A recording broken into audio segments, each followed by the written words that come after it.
লো হালকা করে। তো আজকে 2টোর সময় ঘুমিয়ে 5টার সময় উঠে এখন যাচ্ছি ঘুম ঘুম চোখে কাটোয়ায়। তো রীতিমধ্যে পার্কিং এ ঢুকে গেছে হালকা করে। তো ভারী করে চেক করে গাড়িটা হালকা করে স্টিয়ারিং ধরে বসে গেলাম গাড়ির মধ্যে। তো কিছুটা রাস্তায় যাওয়ার পর আমার কাকার দোকানে তো চা না খেলে সকালে শুরুটাই হয় না। তো কাকার কাছে হালকা করে চা নিয়ে ভারী করে চুমুক দিয়ে বেরিয়ে গেলাম রাস্তায়। কিছুটা রাস্তা আসার পর দেখছি দ্বিতীয় মনমান্তরের জাম লেগে গেছে। তো আমার ওই জামে এতটা পরিমাণে ঘুম পাচ্ছে, কারণ 2 রাত জেগে ওই জামের মধ্যে গাড়ি রেখে আমি শুয়ে পড়লাম আমার বিছানার মধ্যে। হঠাৎ করে ঘুম ভেঙে গেল, গাড়ির জাম খুলে গেল। তো বেরিয়ে গেলাম রাস্তায়। তো চলে এসেছি আমাদের কাটোয়ার সেরা রাস্তায়, পিচপিচে কাদা রাস্তায়। তো ওই রাস্তার মধ্যে গাইজ ব্রেক মারলে চাঁদে গিয়ে দাঁড়ায়। তো ওই রাস্তা পার করে ভালো রাস্তায় এত সুন্দর আবহাওয়ার ফিল নিতে নিতে আমি যাচ্ছি।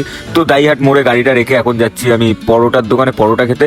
এখানে হালকা করে পরোটার দোকানে চলে এসে ভারী করে একটু পিঠাই পরোটা অর্ডার দিলাম। তো পরোটাগুলো দেখে আমার তো রাজুদার কথা মনে পড়ে গেল, তার জন্য চাকুম চুকুম করে খেয়ে তারপর কলকাতার বিশ্ববিখ্যাত রসগোল্লা অর্ডার দিলাম। তো রসগোল্লাগুলো এতটা নরম, ধারণা বাইরে, খেয়ে দিয়ে বেরিয়ে গেলাম। এখানে এসে দেখি পুলিশ মামা আমার গাড়ির কাছে গেছে টাকা তোলার জন্য, কারণ আমার গাড়িটা হাইড আছে। আর ওই দেখছো আমার গাড়িটা ওখানে দাঁড়িয়ে, আর আমি এই চায়ের দোকানে টুকুস করে ল্যান্ড করে গেছি পুলিশকে দেখেই। তো ওরা বেরিয়ে গেল, আমি হালকা করে এখন গাড়ির কাছে গেলাম, ভারী করে কারখানার মধ্যে ঢুকে গেলাম। তো একটু পরে আমার মালটা খালি হবে, তার আগে আমি দড়ি তিরপল সবকিছু গুছিয়ে নিলাম। আর গোছাতে গোছাতে আমার অবস্থা খারাপ, মালপাল খালি করে এই বন্ধুর সঙ্গে একটু আড্ডা পাড্ডা মারছি। আর মেঘের অবস্থা দেখে তো মনে হচ্ছে পবন দেব আজকে আমার উপর বজ্র ফেলবে, কিন্তু তার আগে আমি বেরিয়ে যাবো। এখানে লেবাররা আমাকে কিছু খাওয়াবে বলে এখানে দাঁড় করিয়ে রেখেছে। তো আমি হালকা করে গাড়ির মধ্যে বসে গেলাম, তারপর ভারী করে বেরিয়ে গেলাম। তো রাস্তায় যেতে যেতে ভাবলাম আমি কোথাও আর থামবো না, এতটা পরিমাণে আমি মজা করতে করতে যাচ্ছিলাম। হঠাৎ করে চায়ের দোকান দেখলাম, দাঁড়িয়ে গেলাম। এত সুন্দর চায়ের দোকান যে মানে ধারণার বাইরে। আর চাটাও লেভেলের ছিল, হালকা চুমুকে পুরো ফ্রেশ হয়ে গেলাম এত সুন্দর ফ্রেশ ওয়েদারে। তো ওখানে বসে একটু রেস্ট নিয়ে তারপর দেন বেরোলাম। রাস্তায় যাওয়ার পথে দেখি ঝালমুড়ি বিক্রি করছে, তো আমার ঝালমুড়ি খেতে ইচ্ছা করলো।